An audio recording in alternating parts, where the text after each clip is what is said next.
कैसे हैं आप लोग? आशा करते हैं काफ़ी अच्छे होंगे। अगर आपने एसएससी का किसी भी एग्ज़ाम से फॉर्म भरा है, आप एसएससी की तैयारी कर रहे हैं, तो हम जो जीके का है या फिर जनरल अवेयरनेस का है, इसका प्रैक्टिस सेट लेकर आए हैं। इसकी पूरी सीरीज़ लेकर आएँगे। 25 क्वेश्चन जो जनरल अवेयरनेस के आते हैं, प्रीवियस ईयर जो एमटीएस का पेपर हुआ था, लगभग 1 महीने चला था, तो जितने भी सेट बन रहे हैं, उन सभी क्वेश्चन 25 क्वेश्चन जो आए हैं, सभी को करवाएँगे। तो ये हमारी पहली वीडियो है, तो यहाँ से क्वेश्चन को स्टार्ट करते हैं। तो आइए शुरू करते हैं। करगम लोक नृत्य किस राज्य से संबंधित है? पहला क्वेश्चन है, ठीक है, हरियाणा, राजस्थान, तमिलनाडु। यहाँ पे तमिलनाडु आपका आंसर हो जाएगा। करगम लोक नृत्य तमिलनाडु हो जाएगा। चलते हैं और जो राज्य हैं इनके बारे में जान लेते हैं कि कौन कौन से राज्य में कौन कौन सी लोक नृत्य होता है। तो यहाँ पे केरल जो है, यहाँ पे कथकली होता है, यहाँ पे मोहिनी अट्टम भी होता है। पंजाब में बोले तो भांगड़ा होता है, राजस्थान में घूमर, असम में बिहू, अरुणाचल प्रदेश में मुखौटा डांस, गुजरात में गरबा, झारखंड में छऊ, उत्तराखंड में गढ़वाली, आंध्र प्रदेश में कुचिपुड़ी, हिमाचल प्रदेश में धमान और गोवा में मंडी। तो ये सारे हो गए हैं। और अगर तमिलनाडु की बात करें तो आपका भरतनाट्यम हो जाएगा। तो जो भी होंगे, जैसे यहाँ पे केरला की जैसे मोहिनीअट्टम की बात करते हैं, तो ये आंध्र प्रदेश में भी आता है। तो एक जो लोक नृत्य होता है, 2 में आ सकते हैं, ये इससे मत घबराइएगा। तो चलते हैं नेक्स्ट क्वेश्चन की तरफ। नेक्स्ट क्वेश्चन हमारा कह रहा है, ऐसे अपराध जिसके लिए पुलिस न्यायालय के आदेश के बिना किसी व्यक्ति को गिरफ्तार कर सकती है उसे, ठीक है, यहाँ पे संज्ञेय अपराध हो जाएगा। ठीक है, यहाँ पे आंसर जो दिया गया है संज्ञेय अपराध दिया गया है। अब ये नज़रबंदी तो आप जानते ही होंगे। नज़रबंदी क्या होता है? जब कोई बहुत बड़ा डिसीजन लेना होता है सरकार को, जैसे 370 जब हटाने की बात थी, तो वहाँ के जो लोकल जो नेता होते हैं, जो मतलब उनसे जुड़े हुए होते हैं, उनको नज़रबंद किया जाता है। तो मतलब उनको नज़रबंद, मतलब जनता में वो भाषण ना दे पाए, उनको नज़रबंद किया जाता है। तो इससे रिलेटेड विश्लेषण देखते हैं। जैसे भारत का उच्चतम न्यायालय अनुच्छेद 32 के तहत रिट जारी कर सकता है, और जो उच्च न्यायालय होता है अनुच्छेद 226 के तहत रिट जारी कर सकता है। तो 5 प्रकार की रिट होती हैं। ये भी क्वेश्चन में पूछ सकता है नेक्स्ट एग्जाम में। बंदी, प्रत्यक्षीकरण, परमादेश, प्रतिषेध, उत्प्रेषण, जोम अधिकार शिक्षा। ये रिट ब्रिटिश कानून से लिए गए हैं। ये क्वेश्चन बन सकता है। इन्हें राजा द्वारा जारी किया जाता है, क्योंकि यहाँ पे लोकतांत्रिक है, यहाँ पे प्रधानमंत्री और राष्ट्रपति होते हैं, तो उनके द्वारा जारी किया जाएगा। नेक्स्ट क्वेश्चन की बात करते हैं। नेक्स्ट क्वेश्चन कह रहा है, सोने की खदान के धंसने के कारण खबरों में रहा सिंजियांग प्रांत किस देश में स्थित है? तो नाम से पता चल रहा है ये जो सिंजियांग प्रांत है यह चाइना में है। ठीक है, यहाँ से आंसर चाइना हो जाएगा। इसके विश्लेषण की तरफ देख लेते हैं। पहले देख लेते हैं जैसे उत्तर कोरिया, ये प्योंगयांग। राजधानी जापान की आप तो जानते हैं टोक्यो। दक्षिण कोरिया की सियोल। ये राजधानी अगर पूछता है तो यहाँ से कर लेंगे। बाकी चीन के बारे में कुछ विशेष जानकारी जैसे देख लेते हैं। चीन की राजधानी बीजिंग है, ये सब जानते होंगे। चीन की मुद्रा युआन, रेमनबी हो गई है। चीन के संघाई जो शहर है या यसियो का मुख्यालय है। ठीक है, चीन की संसद का नाम नेशनल पीपुल्स कांग्रेस है। चीन की गुप्तचर जो संस्था है, जैसे अपने यहाँ आईबी है भारत में, सेंट्रल एक्सटर्नल लेंजर डिपार्टमेंट, CELD बोलते हैं। चीन की न्यूज एजेंसी सिन्हुआ NCNA है। चीन की स्पेस एजेंसी का नाम China national space administration CNSA। चीन का राष्ट्रीय खेल टेबल टेनिस है। तो ऐसे कुछ क्वेश्चन देख लेते हैं। नेक्स्ट क्वेश्चन की तरफ बढ़ते हैं। तो मैग्नसन कार्लसन जो रसिया मतलब यूरोपीय देशों से संपर्क रखते हैं, मैग्नेसन कार्लसन निम्नलिखित में किस खेल से संबंधित हैं? तो ये काफ़ी चर्चा में रहते हैं। ये जो बेसिकली है शतरंज खेल से, जिसे चेस भी कहते हैं, शतरंज खेल से संबंधित है। ठीक है, तो यहाँ पे और ऑप्शन का भी पोस्टमार्टम कर देते हैं। जैसे गोल्फ हो गया, तो गोल्फ के जो खिलाड़ी हैं भारत के, अभी हाल में चर्चा में रही अदिति अशोक आपकी गोल्फ की खिलाड़ी हैं। और जो मिल्खा सिंह के बेटे हैं जीव मिल्खा सिंह, उनका भी गोल्फ से संबंध है। मुक्केबाजी का आपको बता दें, जैसे विजेंदर हो गए, विजेंदर सिंह पंजाब के। और मेरी काम हो गई मणिपुर की, या फिर लवलीना बोरगोहन हो गई असम की। ऐसे ही और नाम है अमित बंगाल है। तो मुक्केबाजी में बहुत सारा नीतू बोरा है, बहुत सारे अभी स्वीटी बोरा आई हैं जिन्होंने गोल्ड मेडलिस्ट अभी लाई हैं। और अभी ऐसे भी काफ़ी है। टेबल टेनिस में देख लेते हैं। टेबल टेनिस में कौन है? शरत कमल है, काफ़ी मतलब चर्चित नाम रहता है शरत कमल। और मनिका बत्रा हाल ही में चर्चा में आई है, तो इनका भी नाम याद रखेंगे। तो आगे के क्वेश्चन की तरफ बढ़ते हैं। 18वीं शताब्दी में ब्रिटेन में सूती कपड़ा उद्योगों के विकास का क्या परिणाम हुआ? मतलब जैसे 1700 से जो भी 1800 था, मतलब उसी को 18वीं शताब्दी बोलते हैं। तो जो ब्रिटेन में सूती कपड़ा उद्योग विकसित हुआ, तो भारत में इसकी गिरावट होगी। तो यहाँ से आपका आंसर जो बन गया है, यहाँ भारत में कपड़ा उत्पादन में गिरावट होगा, अब जानी सी बात है। वर्ष 1982 के एशियाई खेलों की मेजबानी किस देश ने की थी? 1982 का जो एशियाई खेल था, एशियाई खेल का मेजबान जो देश था भारत में था। आपको बता देना चाहते हैं कि जो हमारा फर्स्ट एशियाई खेल हुआ था, इसका भी मेजबानी 1951 में भारत ही ने किया था। तो देखते हैं एशियाई खेल के बारे में जान लेते हैं। एशियाई खेल का इतिहास। एशियाई खेल का पहला संस्करण साल 1951 में भारत की राजधानी नई दिल्ली में आयोजित किया गया था। साल 1951 के संस्करण को आधिकारिक तौर पर पहले एशियाई खेल के रूप में जाना गया। साल 1913 से 1934 तक आयोजित the far eastern championship games या फिर ओलंपिक एशियाई खेल के पूर्ववर्ती के रूप में देखा जाता था, मतलब पहले इसको ऐसे देखा जाता था। नेक्स्ट की बात करते हैं एस्किमो। एस्किमो किस भौगोलिक क्षेत्र से संबंधित है?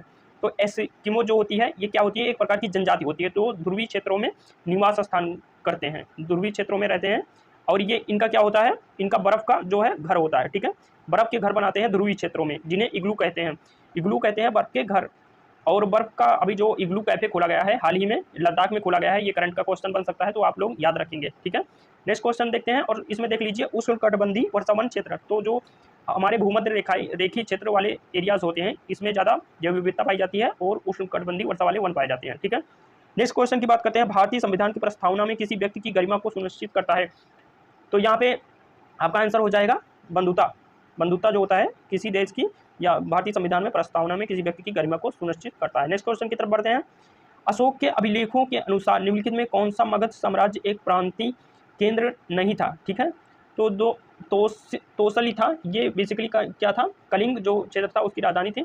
उज्जैनी का उज्जैन हो जाएगा। इंद्रप्रस्थ था जो दिल्ली का एरिया था, तो यही इंद्रप्रस्थ जो दिल्ली का एरिया है ये जो है मतलब अशोक जो मगध का साम्राज्य था इसमें ये शामिल नहीं था। बाकी और जो ऑप्शन दिए हैं तक्षशिला हो गया, उज्जैनी हो गया और तोसिल हो गया, ये सब क्या? तोसिल तो लास्ट में अशोक ने वहाँ पे मतलब आक्रमण करके उसको जीत लिया था, और इनके टोटल जो प्रांत हो गए थे, मतलब महाजनपद की बात कर लेते हैं तो 5 जो महाजनपद थे इन पर इनका अधिकार क्षेत्र था, ठीक है। तो यहाँ से इंद्रप्रस्थ तो जो दिल्ली वाला एरिया था ये इसके अंतर्गत नहीं आता था, ठीक है। नेक्स्ट क्वेश्चन की बात करते हैं, ये क्वेश्चन इंग्लिश में हो गया है, the cell having well organised nucleus with a nuclear membrane as designed as, तो यहाँ पे आंसर क्या हो जाएगा? एक यूकैरियोटिक होता है, एक प्रोकैरियोटिक होता है, तो यहाँ पे क्या आंसर हो जाएगा? यूकैरियोटिक सेल हो जाएगा। नेक्स्ट क्वेश्चन की बात करते हैं, विश्व बैंक वर्गीकरण वर्ल्ड बैंक क्लासिफिकेशन 2020-21 के अनुसार भारत की श्रेणी में आता है? तो लगभग 1 साल कराना, 1 से 1.5 साल पुराना करंट पूछता है, तो इसमें याद रखेंगे निम्न से मध्यम, ठीक है। यहाँ क्या हो जाएगा? निम्न से मध्यम आय वाले देश में भारत को इंक्लूड किया गया है, शामिल किया गया है मतलब। नेक्स्ट क्वेश्चन की तरफ बढ़ते हैं, भारतीय राष्ट्रीय कांग्रेस का पहला अधिवेशन में आयोजित था? तो भारतीय राष्ट्रीय कांग्रेस का जो पहला अधिवेशन हुआ था ये 1885 में हुआ था, आपको पता ही होगा 1885 में, ठीक है। और इसके जो अध्यक्ष थे, मतलब इसकी जो अधिवेशन की अध्यक्षता की थी व्योमेश चंद्र बनर्जी ने की थी, और यह बम्बई में आयोजित किया गया था, ठीक है। और जो जैसे पहले ऑप्शन की बात कर लेते हैं, कलकत्ता वाला जो किया गया था, ये कलकत्ता, इसी के बाद मुंबई के बाद कौन सा किया गया था? 1986 वाला कलकत्ता में अधिवेशन किया गया था। इसके बाद नेक्स्ट वाला जो लाहौर ऑप्शन दे रहा है, लाहौर जो हुआ था 1893, दादा भाई नौरोजी ने किया था। और इसी तरह से देखते हैं सूरत जो हुआ था, सूरत अधिवेशन हुआ था 1907 में, और इसे रास बिहारी घोष ने मतलब ऑर्गेनाइज किया था, और इसी में आपका नरम दल और गरम दल जो है जो कांग्रेस का विभाजन हुआ था। तो यहाँ से आपका आंसर क्या हो गया? मुंबई, ठीक है, जो 1885 में फर्स्ट जो हुआ था मुंबई में हुआ था। नेक्स्ट क्वेश्चन की बात करते हैं, fungi can grow on which of the following item, तो एक आध क्वेश्चन ऐसे हो जाते हैं जो इंग्लिश में होते जाते हैं, तो इसकी कोई टेंशन नहीं है, बहुत ज़्यादा हार्ड नहीं है। जो फंगी होते हैं ये कहाँ ग्रो करते हैं, मतलब कहाँ किस क्षेत्र में बढ़ते हैं? तो ब्रीड में बढ़ते हैं, पिकल्स में भी बढ़ते हैं, लेदर मतलब चमड़े में भी ये होते हैं, क्लॉथ्स कपड़े में भी होते हैं, तो यहाँ पे आपका आंसर हो जाएगा ये चारों आपका सही हो जाएगा, ठीक है। इस प्रकार आपका आंसर हो जाएगा, चारों सही हो जाएंगे, मतलब ब्रीड जैसे ब्रेड में भी फंगी आपका लग जाता है, और लेदर में भी, क्लॉथ में भी और पिकल्स में भी, ठीक है। नेक्स्ट क्वेश्चन की बात करते हैं, किस प्रकार की कृषि में भूमि का उपयोग भोजन व चारे की फसलें उगाने और पशुधन पालन के लिए किया जाता है? तो मिश्रित खेती का प्रयोग करते हैं, ठीक है, यहाँ से मिश्रित खेती का प्रयोग करते हैं अगर हमें मतलब जानवरों को भी पालना है, और भूमि उपयोग भोजन व चारे के लिए करना है, ठीक है।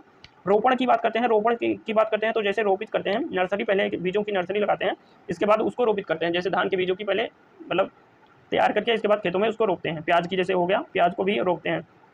वाणिज्यिक कृषि की बात कर लेते हैं, वाणिज्यिक कृषि जैसे हमारे केले का उत्पादन हो गया, जो हम बेचने की पर्पज से करते हैं, वाणिज्यिक कृषि करते हैं, जैसे नारियल का उत्पादन हो गया, केले का उत्पादन हो गया, मतलब जो भी प्रोडक्शन हम करते हैं बेचने के लिए, मतलब उत्पादन करते हैं खेतों में, वह फसल वाणिज्यिक कृषि कहलाती है, ठीक है। नेक्स्ट क्वेश्चन की बात करते हैं, निम्नलिखित में कौन सा अरुणाचल प्रदेश का एक कृषि उत्सव है जो गालो जनजाति द्वारा मनाया जाता है, ठीक है। तो यहाँ से आपका आंसर क्या हो जाएगा? यहाँ से आपका आंसर हो जाएगा मोपिन, ठीक है। कर्मा जो है ये बेसिकली छत्तीसगढ़ में होता है, लोसर जो है लद्दाख में होता है, और लोसांग जो होता है ये आपका सिक्किम में होता है, ठीक है। सारे ऑप्शन को क्लियर करते हुए चलते हैं, ठीक है। तो यहाँ पे नेक्स्ट क्वेश्चन की तरफ बढ़ते हैं, भारत में कितने जैवमंडल आरक्षित क्षेत्र हैं? जैवमंडल आरक्षित मतलब जो बायो रिजर्व होते हैं कितने हैं? जो हमारा फर्स्ट बायो रिजर्व था ये नीलगिरी जो होता है आपका तमिलनाडु क्षेत्र में, इसको घोषित किया गया था, ठीक है। वायनाड ये तमिलनाडु के क्षेत्र में जो होता है, नीलगिरी जो पर्वत हैं मतलब जो पहाड़ हैं उस क्षेत्रों में सबसे ज़्यादा जैव विविधता भी पाई जाती है, और उसको फर्स्ट घोषित किया गया था, ठीक है। तो टोटल इनके नंबर हो गए 18 अभी तक हो गए हैं। तो इसके विश्लेषण को देख लेते हैं। संरक्षित जैवमंडल या आरक्षित जैवमंडल या बायोस्फीयर रिजर्व, अंग्रेजी बायोस्फीयर रिजर्व ऐसे क्षेत्र हैं जो भौगोलिक रूप से जीव जंतुओं मतलब वही जीव जंतुओं प्राकृतिक भूभाग की रक्षा करते हैं, अक्सर आर्थिक उपयोगों के लिए अस्थायी और बफर जोनों के साथ एक ज़्यादा राष्ट्रीय उद्यान अभ्यारण्य को संरक्षित रखने का काम करते हैं। संरक्षण न केवल संरक्षित क्षेत्र वनस्पतियों और जीवों का किया जाता है, बल्कि इन क्षेत्रों में रहने वाले मानव समुदायों का यह संरक्षण प्रदान करता है। भारत सरकार ने देश भर में 18 संरक्षित जैवमंडल स्थापित किए गए। ठीक है, नेक्स्ट क्वेश्चन की तरफ बढ़ते हैं। वर्ष 2023-24 के बजट के अनुसार, ठीक है, प्रत्येक 1 रुपये प्राप्ति कारपोरेशन टैक्स कितना होता है, मतलब 1 रुपये अगर उसको 100% में कन्वर्ट करें तो 1 रुपये में कितना पैसा बोलते हैं, या फिर 100% में कितने परसेंट, तो 15 पैसे जो होता है ये आपका कारपोरेट टैक्स से प्राप्त होता है। ठीक है, कारपोरेट टैक्स से हमें आय प्राप्त होती है। 15 पैसे या बोलेंगे या तो 15% बोलेंगे। ठीक है, ये कितने का था 2023-24 के हिसाब से। ठीक है, निम्नलिखित में कौन 3 प्रमुख प्रकार की सेलों से एक नहीं है, 3 प्रकार की सेलों में एक नहीं है, तो हम जानते हैं। ठीक है, सेल हमारी जो होती है आग्नेय होती है, कायांतरित होती हैं, अवसादी होती है, लेकिन चुंबकीय कोई प्रकार की सेल नहीं होती है। जब मैग्मा निकलता है ज्वालामुखियों से तो आग्नेय सेल बनती है। आग्नेय कायांतरित से क्या बनता है, संगमरमर जैसे हो गया या फिर स्लेट हो गया, ये कायांतरित से बनती है, संगमरमर इत्यादि। अवसादी सेल में क्या पाया जाता है, हमारा पेट्रोलियम जैसे हो गया, ये अवसादी सेलों में पाया जाता है। तो यहाँ से आपका आंसर क्या हो गया, चुंबकीय सेल जो इसके अंतर्गत नहीं आता है। ठीक है, नेक्स्ट क्वेश्चन की बात करते हैं। The race of my life, मतलब प्रसिद्ध भारतीय खिलाड़ी की आत्मकथा है, मतलब किसकी आत्मकथा है, तो रेस कौन लगाता था भाई, भाग मिल्खा भाग। तो ये आपने मूवी भी देखी होगी, बहुत स्ट्रगल किया मिल्खा सिंह जी ने, और इनके बेटे का नाम है जीव मिल्खा सिंह जो गोल्फर हैं, और जिनको हाल ही में अभी मतलब इनको जो यूएई का गोल्डन वीजा है इनको प्रोवाइड किया है जीव मिल्खा जी को, मिल्खा सिंह जी के लड़के हैं। ठीक है, तो the race of my life इनकी किया है मिल्खा सिंह से। और ऐसे जो 3 ऑप्शन हुए हैं, कपिल देव है, सानिया मिर्जा है और युवराज सिंह, इनके जो हैं देख लेते हैं खिलाड़ी और उनकी आत्मकथा। जैसे आप देखते होंगे सचिन तेंदुलकर जो है प्लेइंग इट माई वे, ऐसे ही सभी की है straight from the heart in autography भी कपिल देव द्वारा लिखी गई है। ठीक है, test of my life Yuvraj Singh के, जिन्होंने 6 गेंदों पे 6 छक्के मारे थे, और ये बेसिकली क्या हुआ था, इनके जो माइंड कैंसर हुआ था, ब्रेन कैंसर हुआ था, तो इन्हीं के स्ट्रगल में और जो क्रिकेट चल रहा था इन्हीं से इनके जो टेस्ट ऑफ माई लाइफ लिखा था। सानिया मिर्जा जो टेबल टेनिस खिलाड़ी हैं, इनकी ऑटोबायोग्राफी है एस अगेंस्ट ऑड्स। ठीक है, तो इसी प्रकार और काफ़ी लोगों की है। नेक्स्ट क्वेश्चन पे बढ़ते हैं। खजुराहो के मंदिर किस राजवंश के दौरान बनाए गए थे। ठीक है, तब जब चंदेल वंश था, ये बेसिकली खजुराहो का मंदिर जो है मध्य प्रदेश में है, जो ये चंदेल वंश द्वारा बनवाए गए थे। ठीक है, यहाँ से आपका राइट आंसर चंदेल वंश हो जाएगा, खजुराहो के मंदिर। ठीक है, एमपी में पड़ता है। ठीक है, नेक्स्ट क्वेश्चन देखते हैं। गैर नृत्य राजस्थान के समुदाय द्वारा किया जाता है, गैर नृत्य जो, तो यह भील जो नृत्य है, भील जनजाति है वहाँ की, बेसिकली ये गैर नृत्य करती है। ऐसे ही कालबेलिया डांस होता है, ये भी राजस्थान होता है, ये भी भील समुदाय द्वारा किया जाता है। नेक्स्ट क्वेश्चन देखते हैं। 22 नंबर क्वेश्चन आ गए हैं। दक्कन में मराठों द्वारा वसूले जाने वाले भू राजस्व के 25% को कहा जाता है। 25% मतलब 1/4 हो गया। आप मतलब 100/4 करेंगे तो 1/4 होगा। ठीक है, काटेंगे तो यहाँ से क्या हो जाएगा आपका, 2 मराठों द्वारा वसूला जाता था लेकिन दक्कन के क्षेत्र में। ठीक है, तो यहाँ से आपका आंसर हो जाएगा 14। और भी जो भाग है सरदेश मुखी, ये भी टैक्स ही है, लेकिन जो यहाँ पे दक्कन स्पेशली पूछा गया था इसलिए यहाँ पे 14 हो जाएगा। नेक्स्ट क्वेश्चन की बात करते हैं। इलियास खान का जन्म लखनऊ के संगीतकारों के घराने में हुआ था। वह किस वाद्य यंत्र को बजाने के लिए जाने जाते हैं, तो यहाँ से देख लेते हैं। इसका जो आंसर हो जाएगा सितार हो जाएगा। ठीक है, यहाँ से सितार हो गया। इसके बाद बीना, और बीना में कई प्रकार के होते हैं, तबला और मृदंग।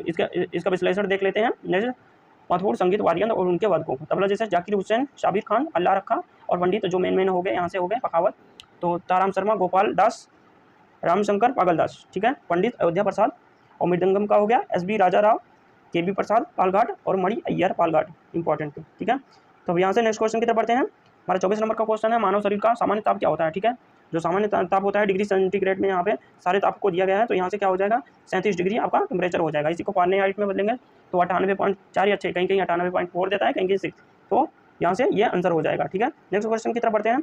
अगस्त लास्ट क्वेश्चन है हमारा। अगस्त 2022 में भारत के प्रधानमंत्री ने होमी भाभा कैंसर अस्पताल का उद्घाटन कहाँ पे किया था, तो मोहाली पंजाब के क्षेत्र में जो आता है, बेसिकली जो चंडीगढ़ रीजन लगता है, मोहाली पंजाब के क्षेत्र में ये आपका यहाँ पे उद्घाटन किया था। तो मोहाली में आपका क्रिकेट स्टेडियम में भी है, नई दिल्ली में फिरोज शाह कोटला तो स्टेडियम है, चेन्नई में है, ऐसे पुणे में है। ठीक है, तो ऐसे ही क्वेश्चन की सीरीज चलती रहेगी। आपको ये क्वेश्चन कैसे लगे, MTS के प्रीवियस ईयर 2023 के क्वेश्चन है, ऐसे ही ये सीरीज कंटिन्यू रहेगी।